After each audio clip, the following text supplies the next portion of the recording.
அனைவருக்கும் வணக்கம். அதிமுகவுல இருந்து ஒரு பெரும் எதிர்பார்ப்போட ஒரு கூட்டம் தாவேகாவுக்கு போயிருந்தாங்க. சிட்டிங் எம்எல்ஏக்களே வந்து பாத்தீங்கன்னா பதவியை ராஜினாமா பண்ணிட்டு இதற்கப்புறம் நான் வந்து தளபதி விஜய தலைவரா ஏத்துக்க போறேன் அப்படின்னு சொல்லிட்டு எல்லாத்தையும் தூக்கி போட்டுட்டு அங்க போனாங்க. ஆனா இப்போ என்ன ஆயிருக்கு அப்படின்னு பாத்தீங்கன்னா, அப்படி வந்தவங்களெல்லாம் தாவேகான்ற கட்சி வந்து தூக்கி போட்டுருச்சு அப்படின்றதான் தெரிய வருது. இது இவர்களுக்கெல்லாம் முன்னோடியே வந்து ஆளா கோவில்பட்டியில வந்து 3 முறை அதிமுக சார்பா போட்டியிட்டு எம்எல்ஏவாக இருந்த கடம்பூர் ராஜு அவர்கள் தான் முதல்ல தாவேகா பக்கம் போனாரு. இந்த எம்எல்ஏக்கெல்லாம் போறதுக்கு முன்னாடியே. அவரே இப்போ என்ன பண்றாருன்னு பார்த்தீங்கன்னா, எல்லாருக்கும் ஃபோன போட்டு அதிமுகல இருந்து தாவேகாக்கு யாராச்சும் வரலான்னு நெனச்சீங்கன்னா, தயவு செஞ்சு தம்பிகளே வந்துராதீங்க. இங்க வந்த எனக்கு மரியாதையும் இல்ல, எந்த பொறுப்பும் குடுக்கல. இங்க வந்து ஒண்ணுமே நம்மளால பண்ண முடியாது. நீங்க அங்கேயே இருந்துக்கங்க. அதுதான் உங்களுக்கு மரியாதைங்கிற மாரி சொல்லி இண்டிவிஜுவலாவே ஃபோன் பண்ணி பேசிட்டு இருக்காரு. கடம்பூர் ராஜு வந்து சொல்லிட்டாரு, டேய் இங்கே வந்தீங்கன்னா ஒன்றும் கிடைக்காதுடா, உள்ள மரியாதையை இழந்துடுவீங்க அப்படின்னு வந்து அவர் எல்லாருக்கிட்டாலும் இப்போ கூப்பிட்டு சொல்ல ஆரம்பிச்சிட்டாரு. அதனால் வந்துடாதீங்க, இங்கே மரியாதைங்கிறதே கிடையாது அப்படிங்கிறத தெளிவாக சொல்ல ஆரம்பிச்சிட்டாரு. இந்த வரிசையில் வந்து பார்த்தீங்கன்னா எஸ்பி வேலுமணி, தங்கமணி, சிவி சண்முகம் இவர்களும் வந்து இருக்கிறாங்க.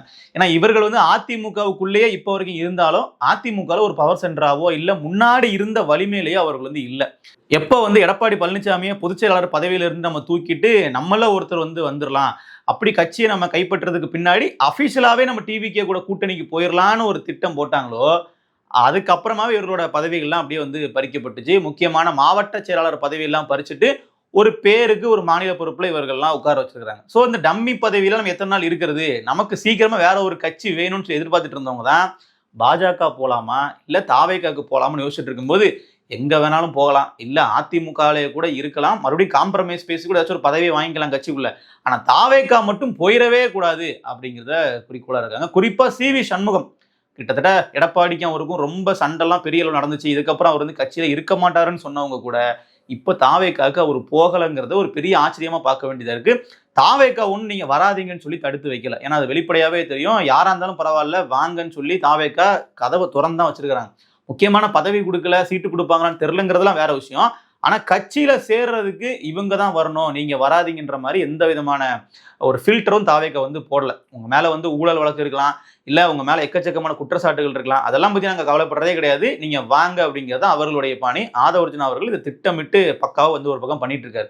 அங்கதான் செங்கோட்டைன்னு வந்து பாத்தீங்கன்னா அதிமுகவினரை கொண்டு வந்ததான் நமக்கு ஒரு லாபி இருக்குன்றதுனால அவரும் வந்து கொண்டு வரதான் முயற்சி பண்றாரு. ஆனாலும் சிவி சண்முகம் ஏன் போகல அப்படின்னு கேட்டீங்கன்னா, ஏற்கனவே 2 விஜயபாஸ்கர்கள் போனாங்க இல்லையா, பெரிய பிரம்மாண்டமான நிகழ்ச்சி மாதிரிலாம் வச்சு அதில் வந்து விஜய் அவர்களுடைய முன்னிலையில தான் விஜயபாஸ்கர்கள் இணையணுங்கிற திட்டமிட்டாங்க. ஆனால் விஜய் அவர்கள் அங்கே வரல. பொதுச் செயலாளரும் அந்த புசி ஆனந்த் அவர்களும் ஆதவர்ஜன் அவர்கள் தான் வந்தாங்க.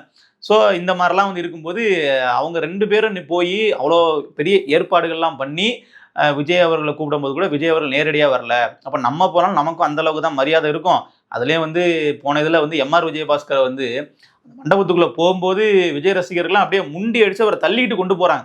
அப்ப கூட்டத்தோட கூட்டமா தான் நீங்களும் வந்து இணைகிறீங்க, நீங்க ஒண்ணு இங்க ஒரு தனித்துவமான ஒரு ஸ்பெஷலான ஒரு நபர் கிடையாது அப்படிங்கிறத முதன்னைக்கே புரிய வச்சிட்டாங்க. இப்போ நாம் அங்கே போனாலும் இப்படிதான் வந்து கூட்டத்தோட கூட்டமாக கோவிந்தா போடணுமா அப்படிங்கிற விஷயம் தான் சிவி சண்முகத்துக்கும் வந்து ஒரு பெரிய ஷாக்கிங்காக வந்து இருந்திருக்கு. அதனாலேயே அவர் வந்து அரசியலை விட்டே நம்ம விலகிடலாமா, இல்லை அதிமுகவிலே இருந்து ஓரஞ்சாரமா அரசியல் பண்ணி பொழைச்சிக்கலாமாங்கிற இடத்துக்கு வந்துட்டாரு. அவங்களோட சவுண்டே இப்போ இல்லை. இப்போ பிரச்சனையை வந்து உருவாக்கணும்னு நினைச்சிங்கன்னா எஸ்பி வேலுமணியா சிவி சண்முகம் தொடர்ச்சியாக பேட்டி கொடுத்துக்கிட்டே இருக்கலாம். ஆனால் அதை அவர்கள் எதுவுமே பண்ணவே இல்லை. மாறாக அதிமுக தரப்புல இருந்து புதுசாக நியமிக்கப்பட்ட மாவட்ட செயலாளர்கிட்ட அவர்கள்கிட்ட அப்படியே வந்து பவர் போகுது. அவர்கள் அதை வேற மாதிரி கொண்டு போயிட்டு இருக்காங்க. இப்போ இந்த இடத்துல இன்னொரு விஷயமும் வந்து நடக்குது.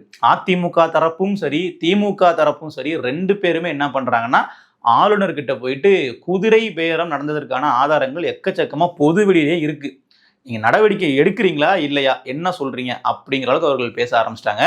அதாவது அதிமுக தரப்புல இருந்து இப்ப பிஜேபி கூட்டணியில இருக்கிறதுனால நாங்க உங்க கூட கூட்டணியில இருக்கிறோம், கூட்டணி கட்சிக்கு ஒரு பிரச்சனை அப்படிங்கும்போது நீங்க சென்ட்ரல்ல பவர்ல இருக்கீங்க, நீங்க இதை கூட வந்து நடவடிக்கை எடுக்க மாட்டீங்களா அப்படிங்கிற மாதிரி அவர்கள் வந்து ஏபிஎஸ் தரப்புல இருந்து பிஜேபி கிட்ட ஒரு நெருக்கம் வந்து கொடுக்குறாங்க. இப்ப அதிமுக தரப்புல இருந்து பாத்தீங்கன்னா பாஜக கூட கூட்டணியில இருக்கிறாங்க. அப்ப இவர்கள் நேர டெல்லி தலைமைகிட்டே வந்து போயிட்டு நாங்க உங்க கூட கூட்டணியில இருக்கிறோம், ஒரு கூட்டணி கட்சியாக எங்களுக்கு ஒரு பிரச்சனை வருது, எங்களுடைய சிட்டிங் எம்எல்ஏக்களை வந்து அவர்கள் பேரம் பேசி வாங்குறாங்க, அதை கூட நீங்க பார்த்துக்கிட்டு இருப்பீங்களா, நடவடிக்கை எடுக்க மாட்டீங்களாங்கிற கேள்விகள் அதிமுக தரப்புல முன்வைக்கப்படுது. ஸோ நிச்சயமா அந்த டெல்லி தலைமை வந்து கிட்டத்தட்ட ஆளுநரினுடைய நடவடிக்கைகளுக்கு கிரீன் சிக்னல் தான் கொடுக்குறாங்க, நீங்க வந்து நடவடிக்கை எடுங்க அப்படிங்கிற மாதிரி அவர்கள் சொல்றாங்க. உடனே இங்க என்ன ஆகுதுன்னு பாத்தீங்கன்னா, ஆளுநர் தரப்புல இருந்து தாவேகா தலைமைக்கு ஒரு அறிவிப்பு வந்து போகுது. இங்க நடக்கக்கூடிய இந்த குதிரை பேர குற்றச்சாட்டுகளுக்கு எனக்கு நீங்க விளக்கம் கொடுக்கணும் அப்படிங்கிறது கேட்கப்படுது. அதாவது பாத்தீங்கன்னா திமுகவும் குற்றச்சாட்டு வச்சிருக்காங்க, அதிமுக தரப்புலையும் குற்றச்சாட்டு வைக்கிறாங்க. அப்ப எல்லா தரப்புல இருந்தும் வைக்கும்போது நாளைக்கு ஆளுநர் வந்து ஒரு ஆக்ஷன் எடுக்கிறாரு அப்படின்னா நிச்சயமா வந்து அது ஒரு திட்டமிட்டு வந்து இவர்கள் ஆட்சியை கவிழ்க்க பாக்குறாங்க, கலைக்க பாக்குறாங்க அப்படிங்கிறத அப்படின்னு ஒரு குற்றச்சாட்டு வைக்க முடியாது. ஏன்னா இங்க பாதிக்கப்பட்டிருக்கிறது எல்லா தரப்புமே தான். ஏன்னா இங்க வந்து திமுக அதிமுக போன்ற பிரதான கட்சிகள் அப்படிங்கிறத தாண்டி இப்போ வந்து சிட்டிங் எம்எல்ஏக்கள் இல்லை அப்படின்னாலும் நாம் தமிழர் கட்சியில இருந்து பல நிர்வாகிகள் வந்து தாவேகா நோக்கி படையெடுத்து போறாங்க. டிஃபால்ட்டா வந்து ஒரு ஆளுங்கட்சின்னு இருக்காங்க அப்படின்னா மற்றவர்கள்லாம் கட்சியினுடைய முக்கிய பொறுப்பாளர்கள் நமக்கு வந்து இங்க எதுவும் கிடைக்கல, இங்க நமக்கு எதுவும் பதவி கிடைக்கல அப்படிங்கும்போது ஒரு புதுசா வந்து ஒரு கட்சிக்கு போனா நமக்கு ஏதாச்சும் சீட்டு கிடைக்கும், முக்கியமான பொறுப்புகள் கிடைக்கும் நினைச்சு போறது இயல்புதான். ஆனா ஒரு கட்சியில எம்எல்ஏவா இருக்கிறவங்க அந்த கட்சியினுடைய சின்னத்தை பயன்படுத்தி ஜெயிச்சவங்க பதவியை ராஜினாமா பண்ணிட்டு போறாங்கன்னா அதற்கு பின்னாடி கண்டிப்பா குதிரை பேரம்ன்றது இருந்தே தீரும், மாற்றுக்கிறதே இல்லை. ஏன்னா அவர்கள் செலவு பண்ணியிருப்பாங்க, கோடி கோடியா கொட்டியிருப்பாங்க. அப்ப அதையெல்லாம் வந்து வச்சுக்கிட்டு தான் இவர்கள் வந்து பேரம் பேசுவாங்க. நான் வந்து இவ்வளவு செலவு பண்ணியிருக்கேன், எனக்கு அந்த செலவுக்கான நஷ்ட ஈடு நீங்க கொடுக்கணும், அதை விட கூடுதலா கொடுக்கணும் அப்படிங்கிறது தான் பேரம். அதுக்கு பேர் தான் குதிரை பேரம். அப்ப இதை வந்து கண்டிப்பா அவர்கள் பண்ணியிருப்பாங்கன்றது வெளிப்படையா எல்லாருக்குமே தெரியும். இதை வந்து அவர்கள் விசாரிக்க தொடங்குறாங்க அப்படின்னா, ஒரு மத்திய புலனாய்வு அமைப்பை வச்சு விசாரிக்க தொடங்குனாங்க அப்படின்னா பல விஷயங்கள் வந்து மாட்டோம். இப்போ நீங்க லஞ்ச ஒழிப்பு துறையை வச்சுக்கிட்டே செந்தில் பாலாஜி வரைக்கும் கையெழுத்து போட வைக்க முடியும் திருவல்லிக்கேணி காவல் நிலையத்துல. அதாவது செந்தில் பாலாஜி அவர்கள் நேரடியா வந்து போன் பண்ணி திருநாவுக்கரசு கிட்ட போன் பண்ணி நீங்க வந்து எம்எல்ஏக்கள் விலைக்கு வாங்குங்கலாம் பேசல. ஆனாலும் ஒரு யூடியூபர் வந்து இளையராஜா அப்படிங்கிற தாவேகா எம்எல்ஏ கிட்ட ஒரு போன்ல பேசுறாரு, பேரம் பேசுறாரு அப்படிங்கிறத வச்சு முன்னாள் அமைச்சர் இந்நாள் எம்எல்ஏ செந்தில் பாலாஜி வரைக்கும் வழக்குல சேர்த்து அவரை வந்து பாத்தீங்கன்னா இதுல சம்பந்தப்படுத்தி இன்னைக்கு வந்து அவரு காவல் நிலையத்துல கையெழுத்து போட்டுட்டு இருக்காரு. இப்படி கொண்டு வர முடியுதுன்னா இதே மாதிரி தாவேகா தரப்புல இருந்து யாரெல்லாம் எப்படிலாம் பேரம் பேசியிருப்பாங்க அப்படிங்கிறத இவர்கள் வந்து நூல் பிடிச்சு போனாங்கன்னா இங்க பல தலைகள் வந்து மாற்றுறதுக்கான வாய்ப்புகள் இருக்கு.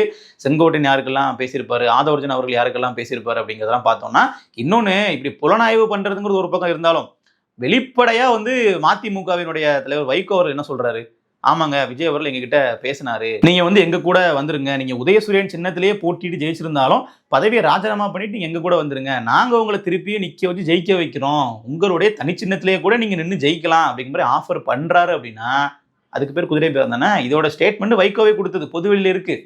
அதே மாதிரி எம்ஆர் விஜயபாஸ்கர் என்ன சொல்றாரு, தாவேகா தரப்புல இருந்து எங்களை அப்ரோச் பண்ணாங்க அப்படிங்கிறாரு. அப்ரோச்னா என்ன, வெளிப்படையா வந்து கூப்பிட்டாங்கன்னு அர்த்தம். அப்போ இப்படியாக அவர்களுடைய ஓப்பன் ஸ்டேட்மெண்டே இருக்கு. இதெல்லாம் வந்து ஆளுநருக்கு ஒரு ஃபைலா கொண்டு போய் இவர்களும் கொடுத்துருக்காங்க. ஸோ கிட்டத்தட்ட பாதிக்கப்பட்ட தரப்பு அதை பண்ணதான் செய்வாங்க. திமுக தரப்புல இருந்து வைகோ பேசினதையும் அதிமுக தரப்புல இருந்து எம்ஆர் விஜயபாஸ்கர் பேசினதெல்லாம் இப்போ ஆளுநரோட டேபிள்ல இருக்கு. இப்போ அவர்கள் வந்து என்ன திட்டம் போடுறாங்க அப்படின்னா, ஏற்கனவே இது குறித்து நம்ம பேசியிருக்கோம், ஆட்சியை கலைக்கிற அளவுக்கு கூட இவர்களால் இந்த விஷயத்துல போக முடியும். ஏன்னா குதிரை பேரம் நடத்தியது உறுதிப்படுத்தப்பட்டால் இங்க வந்து இந்த ஆட்சியே வந்து தவறான முறையில் ஃபார்ம் பண்ணியிருக்கீங்க அப்படின்னு சொல்லி அவர்கள் என்ன வேணாலும் வந்து பண்ண முடியும். ஏன்னா இன்றைக்கு வந்து அவர்கள் ஆட்சி அமைக்கிற போது இருந்த சூழல் இல்லை. இப்போ தாவேகா வந்து ஆட்சி அமைக்க திணறும் போது திமுக வந்து எப்படியாவது ஆட்சி அமைக்க விடாம தடுத்துடணும் அப்படின்னு அவர்கள் விருப்பப்பட்டாலும், இப்போ உதயநிதிலாம் விருப்பப்பட்டிருக்கலாம், ஆனா அதை தாண்டி அவர்கள் வந்து வெளிப்படையா வந்து கூட்டணி கட்சிகளுக்கெல்லாம் வந்து நீங்க யாரும் போயிடாதீங்க, நீங்க யாரும் போகக்கூடாது அப்படிங்கிற மாதிரி சொல்லலை. மாறாக என்ன நடந்துச்சு அப்படின்னா, திருமாவா இருக்கட்டும், கம்யூனிஸ்ட் கட்சிகளா இருக்கட்டும், இதை விட சிறந்த எடுத்துக்காட்டு நம்ம ஐயுஎம்எல் கட்சியினுடைய தலைவர் நம்ம காதர் மொய்தீனா இருக்கட்டும், இவர்கள்லாம் என்ன சொன்னாங்க, நாங்க வந்து திமுகவினுடைய ஒப்புதலோடு தான் போய் ஆதரவு கொடுக்குறோம், நாங்க வந்து சொல்லிட்டு தான் ஆதரவு கொடுக்குறோம், ஏன்னா ஜனாதிபதி ஆட்சி வந்துடக்கூடாது, இங்க ஆட்சி கலையுது அப்படின்னா ஜனாதிபதி ஆட்சி வந்துடும், அதை நாங்க தடுக்கிறதுக்காக என்ன பண்றோம், நாங்க வந்து இது மாதிரி அவர்களுக்கு ஆதரவு நாங்க வந்து கொடுக்குறோம், ஆனா நாங்க மற்றபடி கூட்டணியா திமுக கூட தான் இருப்போம்னு சொன்னாங்க. அப்போ திமுகவும் பெரிய லெவல்ல அவர்களுக்கு முட்டுக்கட்டை போடலை. ஆனா இன்னைக்கு இருக்கிற சூழல் அப்படி கிடையாது. இவர்கள் திமுக தரப்புல இருந்து அதிமுக தரப்புல இருந்து கூட்டணி கட்சிகளை வாங்குற வேலைகளில் ஈடுபடுறாங்க, எம்எல்ஏக்களை வாங்குற வேலைகளில் ஈடுபடுறாங்க. அப்போ வந்து ஒரு சட்ட ரீதியா நடவடிக்கை நாளைக்கு வந்து எடுக்கிறாங்க அப்படின்னாலும் இவர்கள் கை கட்டி வேடிக்கை தான் பார்ப்பாங்க. இல்ல ஜனாதிபதி ஆட்சி வந்துடக்கூடாது, விஜயனுடைய ஆட்சியை இருக்கட்டும்ங்கிற மாதிரி அந்த இடத்துக்கு பெரும்பான்மை எம்எல்ஏக்கள் வச்சிருக்கக்கூடிய கட்சிகளான அதிமுக திமுக வரமாட்டாங்க. இப்போ தாவேகா முதல் கட்சி, அதுக்கு அடுத்தபடியா திமுக, அதுக்கு அடுத்தபடியா அதிமுக, இந்த ரெண்டு பிளேயர்ஸுமே வந்து பாத்தீங்கன்னா கை கட்டி வேடிக்கை தான் பார்ப்பாங்க. அப்போ களம் இப்படி இருக்கும்போது பிஜேபி வந்து ஒரு திட்டம் போடுறாங்கன்னா அதற்கு சாதகமான சூழல் தான் இப்போ மாறிக்கிட்டு இருக்கு. ஏன்னா ஏற்கனவே டீலிமிட்டேஷன்ல வந்து பார்த்தீங்கன்னா திமுக வந்து முதல்ல தீவிரமாக எதிர்த்தாங்க. இப்போ வந்து எல்லா மாநிலங்களுக்கும் அவர்கள் ஃபேரா வந்து இடங்களை பிரித்து கொடுக்குறாங்கன்னா நாங்கள் வந்து ஏற்றுப்போம் அப்படிங்கிறாங்க. கிட்டத்தட்ட தாமரையை நெருங்குகிறதா சூரியன் அப்படிங்கிற மாதிரியான பேச்செல்லாம் அங்கங்கே பேசப்பட்டு வருது. அது வந்து கிட்டத்தட்ட உண்மையும் கூட நினச்சிப்போமே. ஏன்னா இப்போ திமுக கிட்ட 30 எம்பிக்கள் இருக்கிறாங்க. இதை வச்சு நாங்கள் வந்து என்ன பண்ணுறது, எங்களுக்கு வந்து அமைச்சர்கள் இடம் கிடைக்குமே, பிஜேபி கூட போனாங்க ஒரு பார்வையெல்லாம் இருக்கு.